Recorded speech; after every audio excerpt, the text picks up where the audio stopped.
Cyntoia Brown. Victim of the justice system? Let's talk about it.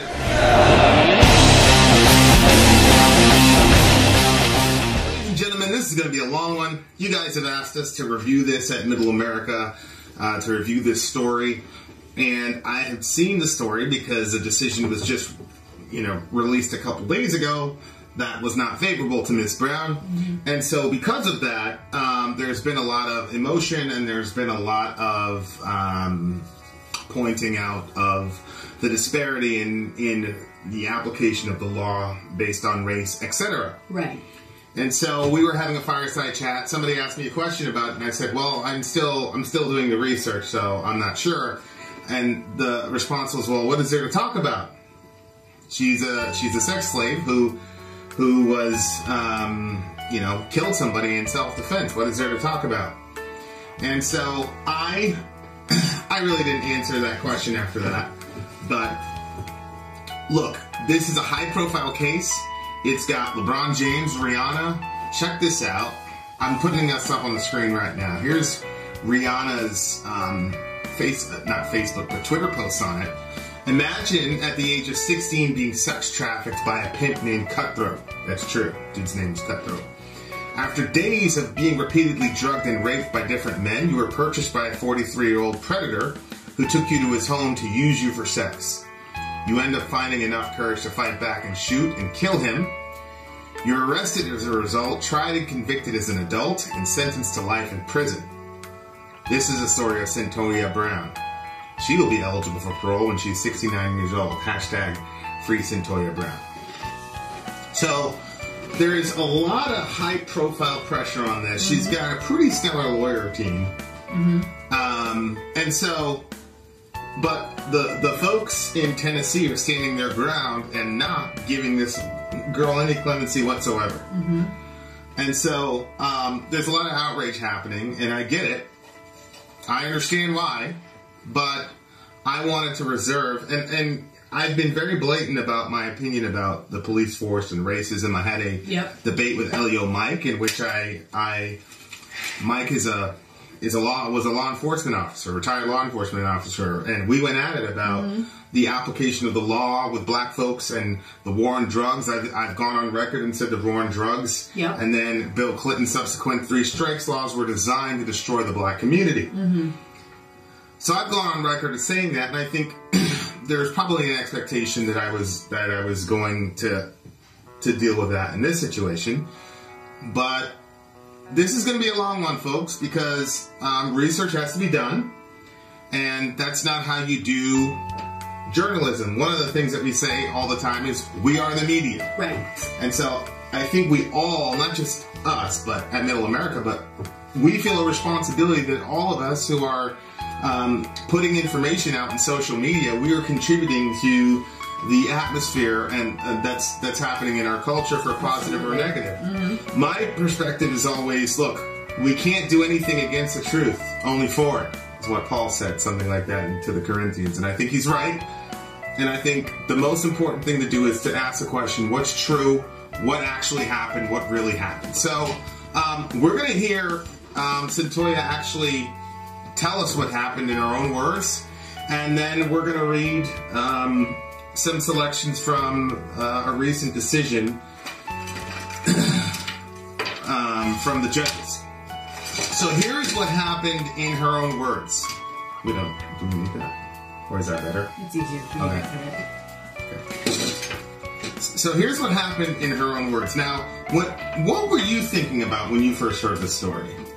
Initially, I haven't done research as much as you did, but when I initially heard it, I was like, what, are you serious? Like, here's this guy that was going after her, and she tries to defend herself. Why is she even sitting in jail right now? When I first heard the story, that was my thought. My thought was, I think I saw the Rihanna tweet, she's drugged, so I got the impression that she's drugged, she woke up, there's this guy on top of her, there's a struggle. She somehow luckily gets a gun and blows the guy away and then runs to the neighbor, calls the cops, and then they arrest her and throw her in jail for 51 years. That was kind of the perspective I got. Basically, she's with her boyfriend / pimp. His name is Cutthroat. Yeah.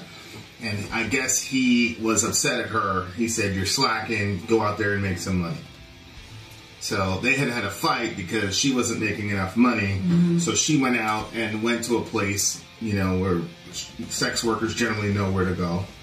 He went to a place, ran into this guy, Johnny Allen, and he said, "Are you up for action?" And then, you know, they negotiated a price. She said, "Hey, there's a hotel right there." He said, "No, I want to go to my house." So she, I don't know, it seems like she's kind of in control of the situation to some degree. I mean, she's negotiating a price with the guy. He's saying, she's saying 200, he's saying 100, and then they split it in the middle at $1.50. So they're sitting down, they're eating, and he says, "I want somebody to make love to me passionately. People only want my money." I thought it was kind of weird. Yeah, he said with desire. Oh, with desire, okay. Yeah, I thought that was kind of weird. Like, you're upset that people only want you for your money, but then you're consorting with a prostitute, which is, you know, only about money. Yeah, but it seems like, I don't know. What are your thoughts? Well, I don't know. Maybe he was just, maybe by saying that he was telling her, "This is how I want you to act." How, yeah. You know, because I'm pretty sure that's like discussed, like in some of the stuff like that I've been listening to. It sounds like they'll say, "Hey, I want you to wear this," or "Hey, I want you to." Yeah. They set the pace of what they want it to be like. So he's not a guy that's saying, "I want a lot of rough, I want to choke you out" type sex. He's saying he wants it to be like she wants him. Yeah. So that doesn't match the picture of she's drugged and then she wakes up. No, and it doesn't. She's, you know, whatever. No, it doesn't. No, now there's going to be... and the fearful thing, too, like, what I heard before, she seemed like she was, like afraid, really afraid, and... The Rihanna tweet. Yeah, and so it's kind of like, it's weird to think, like if I was scared, and I was in a situation like that, I want to get in and out of it as fast as I could. I wouldn't sit down and eat and take my time. Right. Well, she's sitting there and eat. I mean, she's 16 years old. She's 16 years old. She's sitting down there eating with the guy, and he's telling her, the girl's 16 years old. I don't know. Maybe he doesn't know how old she is. And he's saying all this stuff about how he wants to, you know, whatever. And then she's starting to realize, I get some of the reason why she probably wants it at the hotel is because it's quick and easy. It's right there. But probably also is because her boyfriend or whoever is right there. So if something goes haywire, he can go help her. But she gets in the car and now she's thinking, shit. Nobody knows where I am. Yeah. That's legit. That's scary. That's legit. Yeah. That's legit. So I think the circumstances would make a person scared. I'm not sure that the way that he was talking would make her scared, though. Well, what she's saying is that he was talking about all of his exploits as a soldier or something like that, and she started realizing, wait, this guy has some importance to him, and then it started making her think, like, who am I?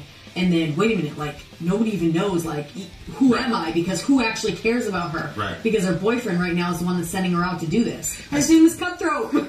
I still don't see how the soldiering thing would make her... She brought up the fact that she came from Fort Kent or Fort Campbell or something. Yeah. And that's what precipitated the military talk, which happens all the time. No, I thought that the reason that she was saying that scared her was because she's saying, all of a sudden she realizes, wait, he's somebody of importance. Well, he's done stuff in his life. I haven't. Yeah, he was saying that he was a sharpshooter in he got his little patch when he was a sharpshooter in the army. Yeah. Ooh. That's not. It sounds kind of important. I mean, my brother's in the call.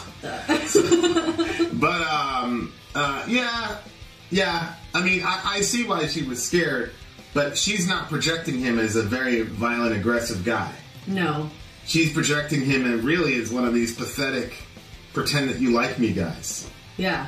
But of course, I mean, I don't have any experience in that. Those guys might flip out and be the ones that end up killing you. Who knows?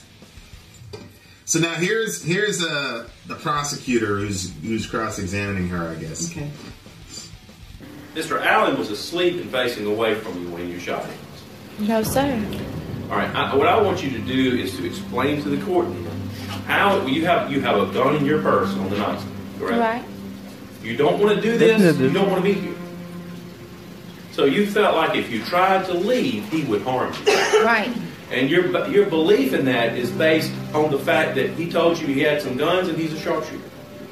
Not only that, but the way he was acting. Well, all I know about his activities is what you've told us, and that's really all we'll ever know, Miss Brown. Right. Since you killed him. The only thing we know is that he took you to Sonic. He bought you food. He took you home. You used his bathroom. You felt comfortable doing that.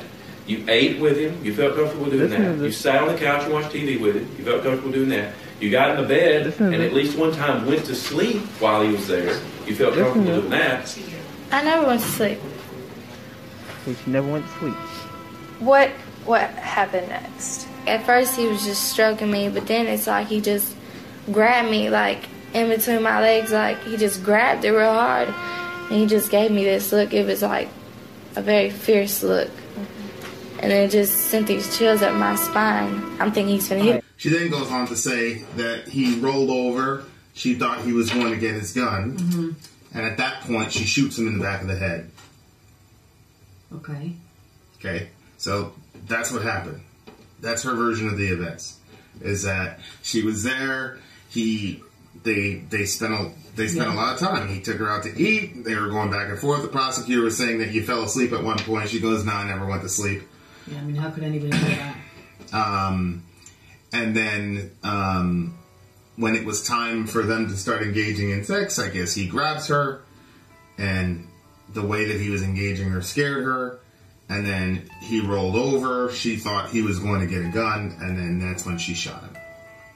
So that's her story. Okay. So that's pretty much her story. That's her perspective on it. Okay. What are your thoughts? Well, I thought I remember reading that they had already had sex. I thought that they did have sex. And I thought that she was saying he had more or less raped her. I'm confused, honestly. I'm confused now. Well, yeah, you hear all this stuff about rape and all the rest of it. Yeah. So this is the actual police report that was filed. You guys can find this at law.justia.com. We're going to put all the links down there. The defendant attempted to go to sleep. Okay, so when you say how could he know that? It's because that's what she was telling the cops. But the victim got up several times every 5 to 10 minutes going to the bathroom or to an adjacent bedroom. She also said the victim touched her and whispered. Guy, right? The victim is the guy. Yeah. She's the defendant. She also said the victim touched her and whispered to her. The defendant said that she saw the victim reaching underneath the bed, which led the defendant to believe the victim was reaching for a gun. The defendant, fearing for her life, reached into her handbag, which was on the nightstand to the right of the bed. She pulled out a .40 caliber handgun, which she had bought from somewhere off the street approximately 3 weeks before the incident, and then she shot it. There you go. So that's what happened. It appears they didn't even have sex. He touched her. He whispered to her. That's what she said in the initial police report. Then when she was in court later on, after hanging out with her lawyer, she said that he grabbed her and was giving her an intense look. Uh-huh. I guess all four of those things could be true at the same time. Yeah. And then she shot him. And so there you are. Okay. So what do you got? What are you thinking? Well, I mean, I feel like that there's got to be some more information to this because, I don't know, I mean, it's the story is weird to me. What do you mean? I don't understand. She was trying to go to sleep. She was there for sex. And she said that she's scared. Why are you trying to go to sleep if you're scared? This doesn't make any sense to me. He left the room multiple times. Like, you had an opportunity to get away. Yeah. And why are you attempting to sleep? That's what she told the cops. Right. So, I don't know. It's not making sense. You know what I'm saying? Like, why? No, I hear you. I mean, but that's her story. And this is right after it happened. This is what she told the cops. So that's her story. Mm-hmm. She's scared for her life, etc. The reason I said this is going to be a long video is because I'm going to read selected extensions from the police report what she testified to the police, because what happened is they found her in basically they found her in a Walmart parking lot in this dude's truck, and they arrested her like a day or two after the incident happened. She took his truck? She took his truck. She shot him, took his keys, and got out of there, which makes sense because he had driven her away from the hotel, which is where they were. I could see why she would do that, because how's she going to get away? And, you know, she's not a professional, she's not military, she doesn't know to kill shots. If he was legit trying to go after her, wouldn't you call the cops? And say... I mean, I don't know, I think people in the streets are like survivalists. Yeah. So I could see why she would take the keys and get out of Dodge. Okay. Because, you know, it's better to have a vehicle than be on foot. Especially if he's not dead and then he's got keys. You see what I'm saying? Yeah. So she shot him in the back of the head, though. Yeah. Okay. During the interview, this is now from the police report. During the interview, she felt comfortable sleeping in the same bed as the victim. She added that she shot the victim because people had beaten and raped her in the past and was taking no chances in the future. Okay, that's weird. Mm-hmm. She told the police initially that she shot the dude because she'd been raped in the past and she wasn't going to take any chances. When she just admitted that she negotiated a price of $150. Right. Specifically for sex. Right. When asked why she didn't leave when the victim began acting suspiciously, she replied, you don't think like that in the heat of the moment. You think like that after the fact. Well, that's true. Mm-hmm. But it's troubling when you hear that she shot him because she wasn't going to take any chances of being beaten and raped. Yeah. Especially considering in the previous conversation he told her he wanted passionate love and all this other stuff. Detective Robinson testified after the interview, the defendant told him that she had taken $172 from the victim's wallet. You know what? That goes to the whole... Remember how they were negotiating the price? Yeah. He didn't have $200. Right. So she said $200, and he put it $150, so he'd still have $22 in his wallet. Right. So that fits the original story. You know what I'm saying? Well, they're both her. But... Yeah, I know. But the original story, I would think, would have been the more accurate one. And then as she has time to think about it, she's like, oh shit, I don't want to say that I'm a prostitute, so I'm going to change that and say I was going house to house. Right. You know. So she shot this dude and then had enough time to take $172 out of his wallet. And some of his guns, and get his keys. And his keys and 2 of his handguns. That's not... Rihanna missed that in her tweet. Yeah. She didn't mention... See, and then that's the other thing. The negotiation for the price. No. And now she's got majorly conflicting stories. Right. Go ahead, what were you saying? Well, like you said, like she's not some professional in dead checking someone. So, if you really fear for your life and you killed somebody, you would think that she would, like you said, get the keys, get the truck, get out of there as fast as you can. My original scenario was she took the keys because she's trying to get the hell out of Dodge. Right. But when you're collecting up the guns and getting his money and all that, this doesn't look good. Well, that looks professional. Yeah. Right? Like, I'm going to shoot you, get the money, get the guns. But that's the thing about people in the street is, you know, on the one hand, she's portraying like I didn't know. No, you think about that after the fact. Yeah. But then, she just blitzed this dude and then had the sense of mind to take his money, take his guns, take his keys, drive off. And then, on top of that, she's telling these cops, hey, I'm just a little girl who gets beaten and raped, and I wasn't taking any chances. I don't know. Okay, so they charged her with murder and robbery. They charged her with murder and aggravated robbery. Well, Rihanna didn't tell me that. No, she didn't. No. That's why people said it. That's why the person said to me, well, what is there to look at? Well, I don't know. When you shoot somebody in the back of the head, and then you take their keys, that's understandable. But $172 in cash and 2 handguns? Right. And she said in that we just read, she said she was going to pawn them. That's why she took them. Oh, I missed that. Is that what she said? Yeah, you're right. As well as 2 of the victims' guns that she intended to pawn. Okay. It's not like she was saying, I took the guns because I didn't know he was coming back after me. I didn't know what was going to happen. I didn't know if he had friends. I didn't know. I was trying to protect myself. You know, she said, well, I took them because I was going to pawn them. The entire thing that instigated this was that conversation with her boyfriend where he said, you're slacking, you need to make some money. Right. Well, that doesn't look good.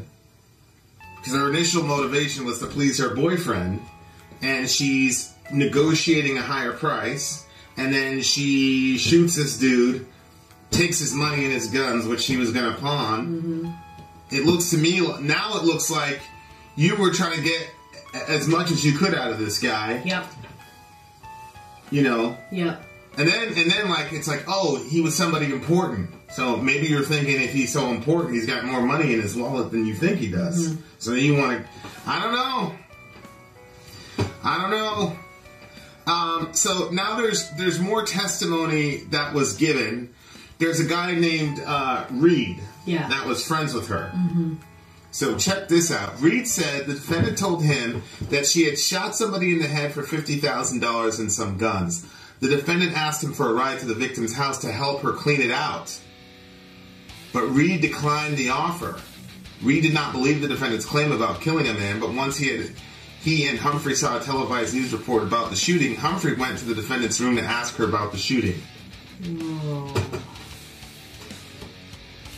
So, $50,000, that was only 100 something in there. Yeah. You know what I think happened now? She wanted to get him over there.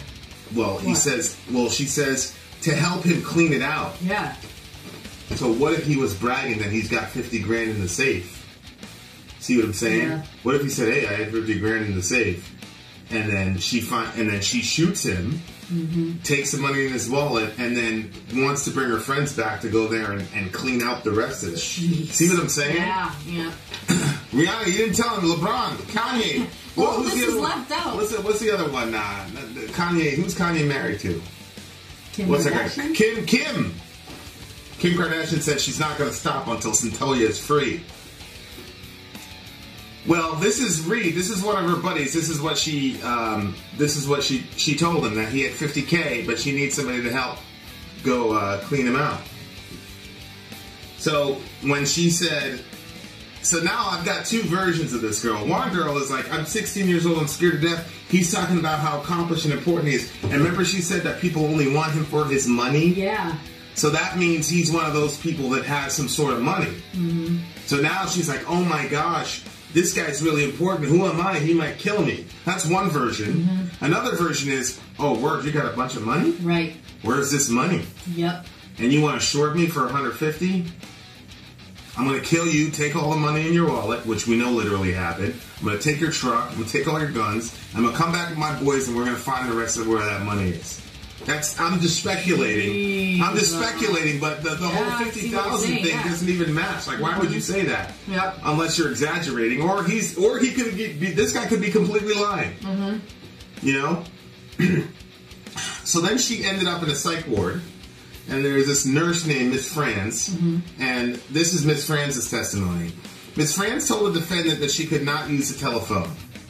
So she wanted to use the phone. It wasn't time for it. At which point the defendant grabbed her by the hair and by the face. After that, the 2 women struggled and both wound up on the floor. According to Franz, the defendant told her, I'm going to do you like I did him, but I'm not going to shoot you once in the back of the head. I'm going to shoot you 3 times and listen while your blood splatters on the wall. This is like within the week of when it happened. Shut up.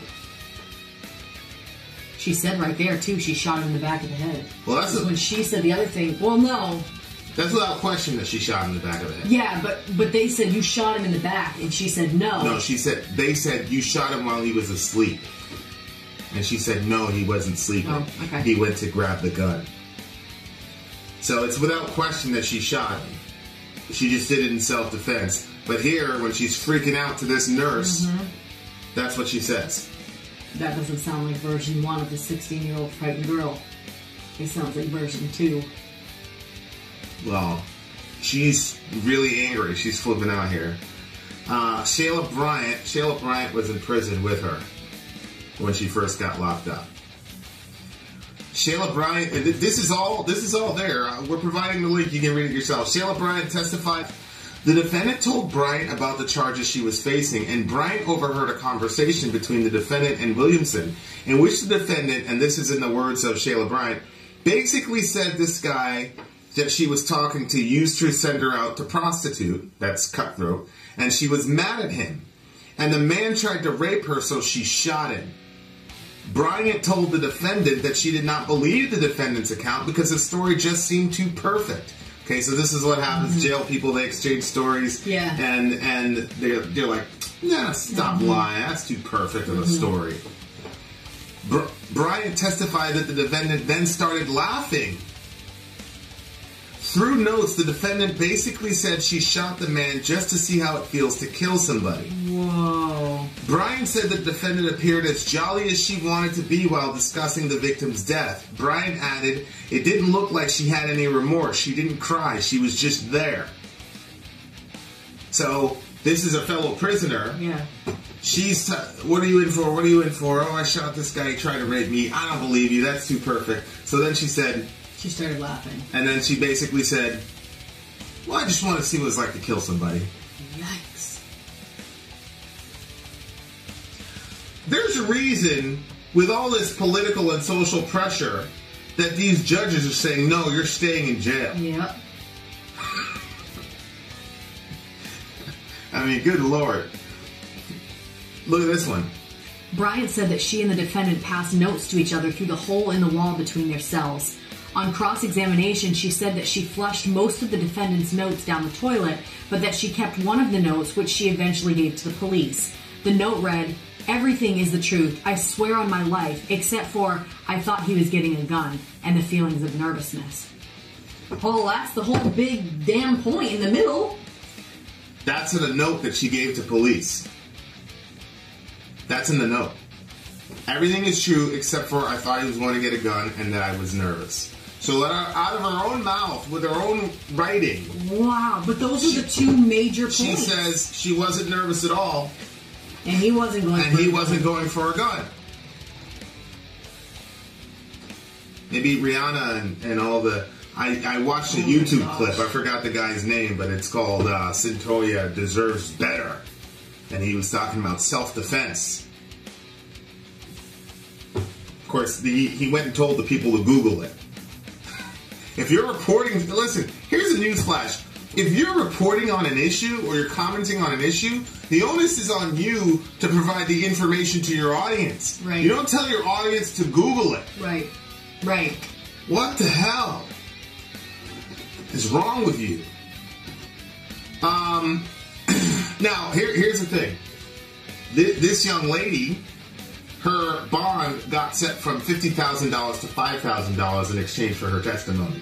Because she came... The girl that was passing the letters with her? Yeah. She came to the detectives and they said, hey, you got information? She said, well, what are you going to do for me? Mm-hmm. So I just want on the record that she has a motive for saying this stuff because it got her reduced bond. It's $50,000 to $5,000. $50,000, forget it. Mm-hmm. $5,000, you can make that happen. Right. So she has, what I'm saying is she has motivation for why she would say this. I just want to put that out there. However, this happens in jail all the time, and it doesn't mean that the testimony is invalid. Mm-hmm. Plus, there's a note in evidence where she said it. Well, it's got her own handwriting. It's your handwriting. Right. What the hell? Anyway, so according to her, when she's talking, you know how I always say, if you want to know what people really believe, what do I always say? Listen to them when they're talking to their own audience. I say that all the time. You want to know what Muslims believe? Mm-hmm. Don't listen to them when they're talking to Fox News. Listen when they're in the masjid. You want to know what Christians believe? Don't listen to them when they're talking to each other. Mm-hmm. Well, when she got around people that were criminals, this is what she said, and they didn't believe her. You know, that's really interesting. Is that the people that were in jail with her didn't say, "Oh, you poor brown oppressed woman." They were like, "Bullshit." But could you say that because she's in jail and she's in that situation, that maybe she would say things a little bit differently because You know how you hear that it's like really rough in jail and stuff like that, and so if you're soft, it's not going to do you any good. But if you're like this hardcore, you know, I just wanted to see somebody get killed. No, but that doesn't explain the nurse thing either. Like, why go after the nurse and grab her and say, I want to hear you? And say all that incriminating shit. Why would you say all that incriminating shit? Yeah, I can't. I tried for a second there. Then, of course, you have the forensic pathologist that comes in, and you know they talk about the bullet trajectory and all this stuff, and because they're trying to recreate the crime scene, you know, like they do on CSI. Yeah. So they had a Dr. McMaster. She testified that the victim's wound was an immediately fatal wound. Yes. She added, because of the nature of the wound, I would not expect that the victim to have any type of voluntary movement or to be able to move his extremities or his body in any way after being shot. Thus, Dr. McMaster said that in her professional opinion, the victim's hands were clasped at the time of his death as they were in the crime scene for photographs taken by the police after the incident. So, just a warning, guys, but, I mean, nothing too graphic here, but this is... So basically what McMasters is saying is he was killed immediately. So the picture that you see is basically the position he was in. Is the position that he was in when he was shot. Which, his hands are clasped. I mean, you can see it. And like I said, guys, your discretion is advised, okay? But you can see his hands are clasped. They're intertwined. He looks like he's asleep. If this is him being dead, though, he's dead in this picture. He's gone in this picture. He's dead. This is a crime scene photo of the cops. So when that's why the prosecutor was saying you shot this dude in his sleep. This is why, because this is the position that he was in. It looks like he's sleeping for sure. You know what's interesting to me? What? If he was sleeping, what does that tell you about him? It's sad. Because what that means is they didn't have sex. Because she said they didn't have sex. Right. They never had sex. She was just in his bed. He touched her. He whispered to her. Apparently she was uncomfortable, and he fell asleep. He didn't even do anything with her. Right. So, the way that he's sleeping, too. So Rihanna's trying to paint this guy as a dude who drugged her and raped her and all this. And he didn't even do anything with her. At this point... And he went to bed, he went to sleep, and then he died. All the evidence shows us. Now, the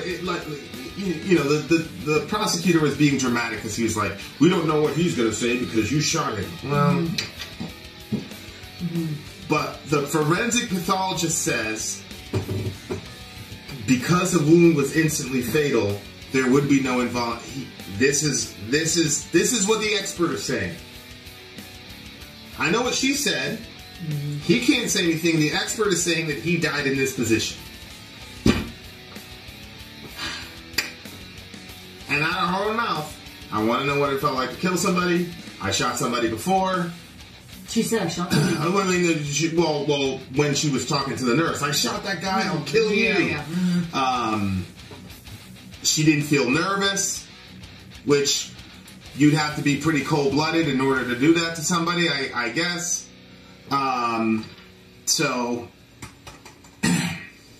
Okay, now, here's the thing. She's got an adoptive, the defendant's maternal grandmother and adoptive mother, Ellenette Washington, testified that she received this call. During Washington's testimony, a recording of the conversation was introduced into the evidence. During this conversation, the defendant told Washington, I killed somebody. I executed him. Executed? That's the word she used. In a conversation with her adopted mother.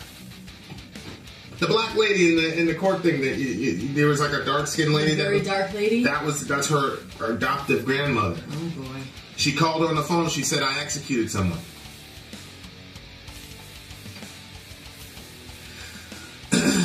Washington acknowledged that she had visited the defendant in jail just about every weekend since the defendant was arrested, and the defendant had told her consistently that she shocked the victim because she was afraid that the victim would rape her or otherwise hurt her. She told her mom, her adoptive mom, this guy was going to rape me. She told us in court that she negotiated a fee of $150 for sexual activity. Mm-hmm. But she's telling her mom, I killed him because he was going to rape me. Well, wait a second here. What is it? He's going to rape you? Or is it He was going for a gun and you wanted to defend yourself. Regarding the defendant's execute comment, Washington said that the defendant has a way of taking things out of context. She may say one thing but actually mean something different.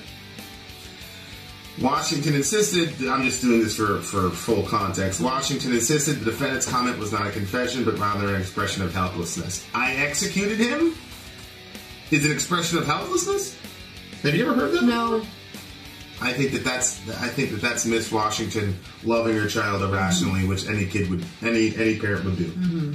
That's what I think. Yeah. Okay, Thanks. What do we have out of her mouth? Out of her mouth, she said she executed him. She's bragging to she was bragging and threatening the nurse that I'm gonna splatter your blood. I'm not gonna only shoot you once. I'm gonna shoot you 3 times, so I can hear the blood splatter. God. She told her fellow prisoner, "On my life, I swear everything is true except for him trying to grab a gun and me being nervous. That wasn't true." She told her mother that she executed this guy. These are all things out of her own testimony. Do you know that this entire document here is written because every fact of evidence, including the picture that I just showed you, all of those facts, her defense team wanted those all removed from evidence. Oh, I bet they did. So this document is written so that because the judge is saying, no, we're not going to remove them from evidence, here's why. Mm-hmm. We're not going to remove this from evidence, here's why. Why would they want that removed from evidence? I think it's very obvious. Why would they want that removed? It's extremely incriminating. If your client is completely innocent, wouldn't you want everything she said and wrote to be admissible, considering she was the only witness? Mm-hmm. So the pathologist is not a blood splatter expert. So their argument is, well, the one that said she was stated, their argument is she's not a blood splatter expert. Yes, she's a doctor and all that, but she's not an expert on blood splatter, so you should eliminate the testimony. And the judge's response is, well, the topic that's most germane to the issue is what his position was when he was shot. And the judge said, you guys never contested that. Mm-hmm. So she basically said, fine, anything about blood splatter, fine, but the position that he was when he was shot is absolutely relevant. Absolutely. Because she's claiming that he was running to get this gun. Right. Well, apparently you can, I don't know if you're familiar with guns, but you need your hands open in order to grasp a weapon and sight and shoot. You can't grab a gun like this. Mm-hmm. So they wanted all of this. They wanted all of this stricken from the record, which apparently is the version that Rihanna got when she posted her tweet. Yeah, right. Obviously. Now there's another defense, which is, well, she had fetal alcohol syndrome because there's a reason that the grandmother adopted her because her mom couldn't take care of her. Uh-huh. She had fetal alcohol syndrome and da-da-da-da-da. And that should be a defense. How is that a defense? Because here's the thing, because that has nothing to do with whether or not she killed the guy in self-defense or not, because they're saying her ability to gauge things properly is not. Yeah. I think, I do believe that she has, because it basically is talking about her impulse control issues and things like that. I do believe that absolutely affected her. That's why she told on herself. Mm-hmm. Right? Yeah. But that's not why she killed the guy. That's not why she killed him. We know why she killed him. She took his money. She took his money. He was probably silly and bragging about how much money he has. Mm-hmm. That's what I think happened, because that $50,000 thing. Yeah. He was probably stupid and was bragging about how much money he had. Yeah. And he did it to the wrong one, and she killed him. Mm-hmm. She took his money and she planned to go back there and clean him out the rest of the way, but she got caught before she could do that. That's what happened. That's what I think. But even if you throw that out of the way, she said this stuff out of her own mouth. She said this stuff out of her own mouth. I mean, what in the world? And then what makes it even crazier to me is the fact that all these incriminating things, her defense team just wants it all out. Yeah. Strike it from the record. Mm-hmm. The note that she wrote, strike that from the record. The photo Her of the own guy, testimony. the photo of the guy being dead and how he looked, strike that from the record. Strike what she said to the nurse out of the record. They said it wasn't relevant. Okay. Hey guys, hey, look. If you believe that this young lady is a victim of sex trafficking and killed someone in self-defense because she was in fear for her life, I got a nice bridge for you over in Brooklyn. Please give me your social security number and we'll make a deal. Come on, y'all. Come on. Let's just be real about this. This young lady, she killed someone. She did it. She came, and she got murdered one. And the facts are, I think there's enough evidence here to say she premeditated this. That through the course of the night, she decided making a plan. Yeah. She decided she was going to kill this dude. You know, usually murder two, you just ran into a bar, get in a fight, road rage, you know. But murder one is there's some sort of it's mens rea is what they call it. You know, this malice of forethought. Yeah, no, I would agree with that. I would agree with that, especially if the man was asleep, man. Yikes. Is a guy guilty of prostitution? Yeah. I mean, soliciting a prostitute? Yeah. Is he guilty of maybe you could say pedophilia? Maybe. Because I don't get the impression that this young lady comports herself like a 16-year-old. Well, yeah, and the other thing too, like if you look at her report here, like when she was testifying and stuff, and she had her hair in the detail things and stuff like that, I don't believe that, that she was going out looking like that. Like, I'm sure that she tried to put her most mature look forward when she was going out for that. For prostitution, you know what I'm saying? Oh, for sure. So, I could see how she might have been old enough where he would have thought, okay, I think she's old enough. I mean, I think it's still pretty messed up. I mean, how old was he? 46? He must have been in his 40s. I still think it's disturbing that he would, choose one so young. But, But yeah. I mean, she's obviously extremely intelligent. This is a doctor that interviewed her to make sure that she was mentally sane. Dr. Burnett said she's a great, bright kid. She's smart. I don't know. Having a background in the streets, and you kind of saw this, the manipulative way that some girls do their girls were in the street, and how quickly they'll flip on you, and how quickly they'll when money gets involved, forget it. And what these girls will do, I've heard women sell their own children for a hit of cocaine to their pimp. What these women will do to their pimp is crazy, and so I look at this and I'm like, nope. She deserves to go to jail for a very, very long time. I don't know about 51 years. Yeah. And I was determining whether or not I was going to do this. But here's a bonus for you guys. I thought to myself, is there a white version of this? Because Cyntoia, she's a person of color. Yeah. What would happen if a white girl did this? So there's a very, very similar case.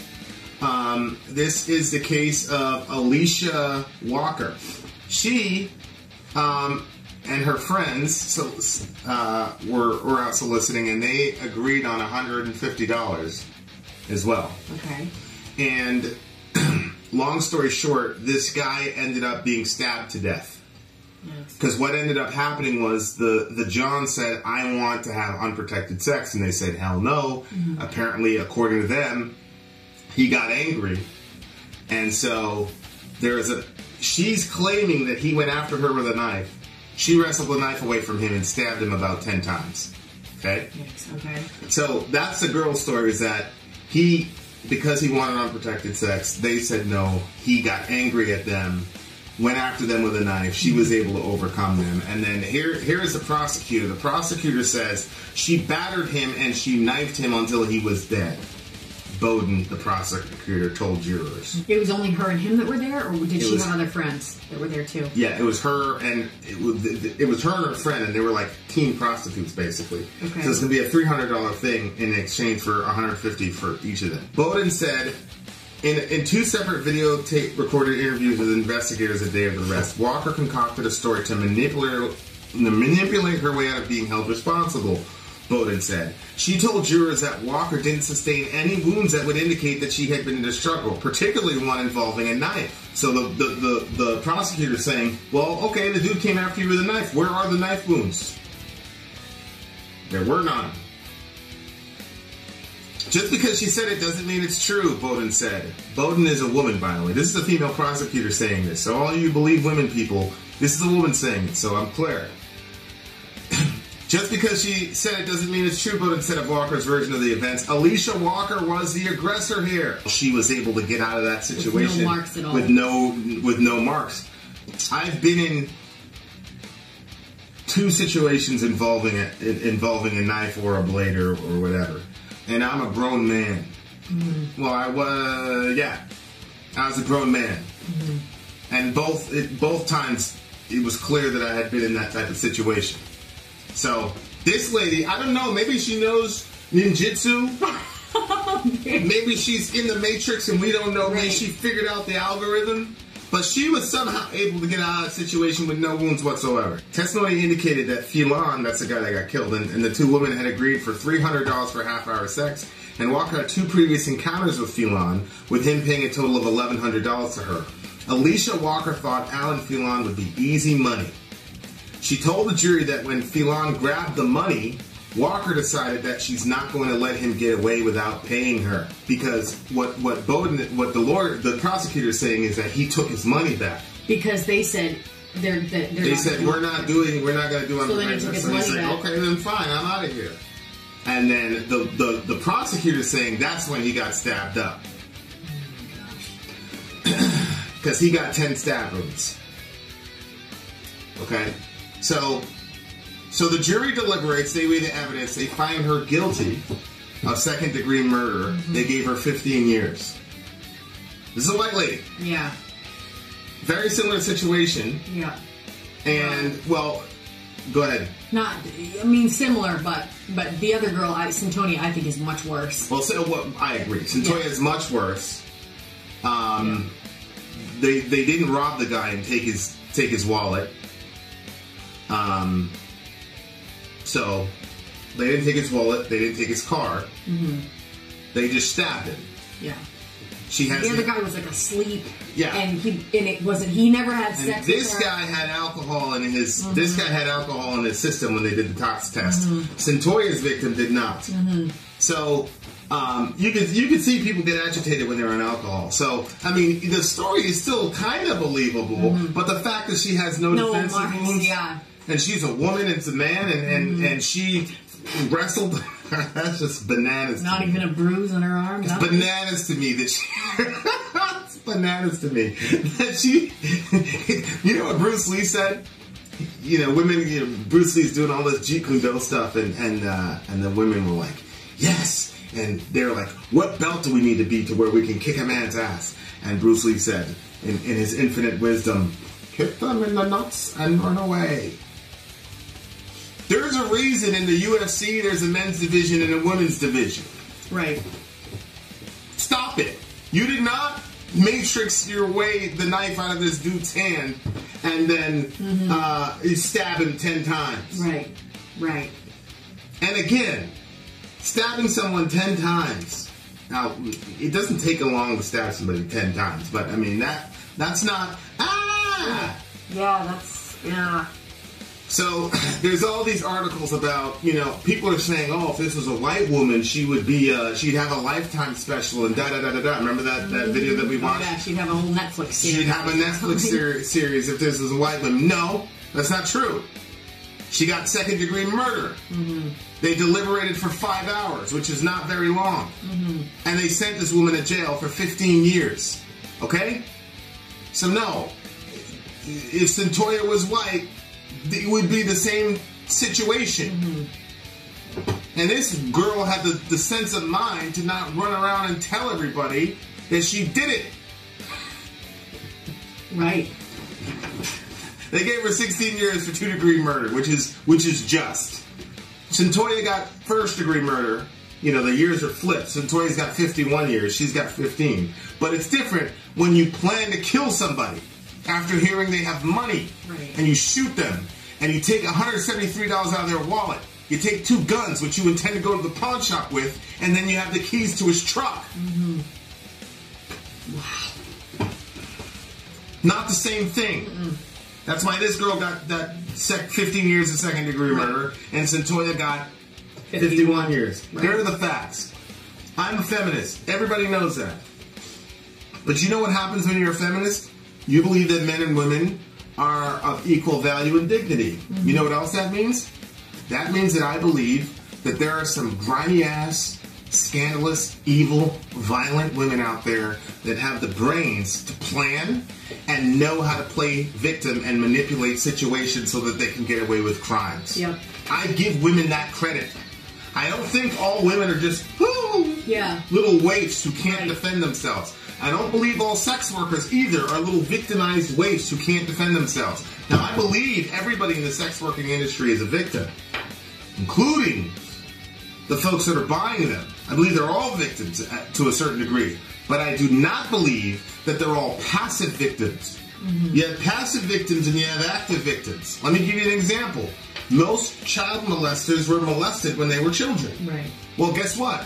When they were children, they were passive victims. And then they grow up and do evil shit to other children, they become active victims. These 2 ladies are examples of active victims of the sex trade. Those are the facts. Now, there's some girl in some hotel somewhere getting choked out, raped, probably killed, literally as we speak, on the planet Earth, if not on America. And those people we need to mourn for and we need to protect. We don't need to be heralding people like this girl and Cyntoia Brown as victims, etc., etc. We can't do that. Right. Because then when the real victim comes along, it's going to be like, oh, well, no, we've seen this before. Yeah. Nope. When the evidence is against you, the evidence is against you. Point blank, period. Those are the facts. Mm-hmm. And I get Cyntoia as a person of color. And I understand that the prison system is levied against black people. But in this particular case, justice is done. Mm-hmm. You killed a man in his sleep. Yeah. You can't defend that. Mm-hmm. Now, is there any angle in which you could defend that, you think, based on the information that we know? No, not based on the information. Like, if she was... Because, I had talked to somebody else, and they were saying, they thought that she was being held... that she was a trafficked child, and that she finally saw her opportunity, and the guy was asleep, and she shot him, and she left. Sure. And then you could justify even taking the money from his wallet because she's going to need that money to get away. Sure. And all that. But that is not the situation that we have here. Yeah. At all. It's messed up. No, there's no way that can be justified by the information that she herself has put forward. Yeah. And the way that Rihanna... unbelievable to me. Yeah. Because that dude, he's got people that love him. Yeah, I know. He's got a mom. He's got a brother. He's got, And especially and nobody cares about what happened to him. If you know him, you know what I mean? By her own testimony, she made him sound like somebody who just wanted somebody to desire them. You know what I mean? Yeah. He wanted some companionship in the sexual encounter, and even though the sex didn't happen, he just went to sleep. And then, the way that his hands were, you just kind of feel bad for him in the situation, the way that it went. And if his personality follows that in actual life, then his family would know that he wasn't that type of a guy. Right. And so that would hurt even more to know that, that they didn't know that he was even trying to, get a prostitute or something like that. That would just be heartbreaking. Yeah. I mean, it's terrible. Mm-hmm. And this brings something to light. Prostitutes are in danger, and so are the Johns. So if you're one of those people that likes to pick women up on the side of the street, okay, you can run into one of these girls, and they will handle you. So, moral of the story, we should outlaw prostitution, which that won't do anything because it was against the law and Cyntoia did it and all that. But I think the moral of the story is that this entire sex trade that's happening, and there's a kind of a push in feminism to legalize and glorify sex work. Mm-hmm. Yeah, sex work should be discouraged. Yep. It should be discouraged. It's not safe for anybody involved. Right. And you know what's crazy to me about feminists is that some feminists is that they're trying to encourage this thing as if this is like a career choice. I know, yeah. While at this, but they'll immediately say that Cyntoia is innocent because sex work is dangerous. Well, which is it? Right. That is a good point. Yeah. Because if it's dangerous and if it puts women in vulnerable positions where they could be killed, then why are you acting like it's just another career choice? Yeah. Yeah. Oh, if it is dangerous, then we shouldn't be encouraging women to be engaging in it. Right. So the official position in Middle America is that you should engage in sex work, and you shouldn't purchase sex workers. You both could end up dead and in jail. All right. Well, this was a long one, but I feel that we have the obligation to be consistent, to be as truthful as we possibly can, to look at the actual evidence. This was a 35-page document. It's 3 or 4 o'clock in the morning. I sped read the thing, but I read the thing from top to bottom, and I know it took longer than normal. But I wanted to be thorough about what was going on here, and I also had to do some research about if there was a parallel case. And check out the links. You know, it's going to be in the description, so you can fact check us. Yeah, you can fact check Vin. This one was Sunday, December 16th, 2018, in the Chicago Tribune about Alicia Walker. So it's all there. When you see something, when you see one of these, and this is just another lesson in the whole fact checking thing. When you see one of these giant stories blow up in the media, and people tell you how you're supposed to think and how you're supposed to feel, slow down. Wait a little bit. Read up before you jump into the Shark Tank. Love your neighbor. Take care of each other. Middle America. We are the media. Till next time, guys. That's a good one.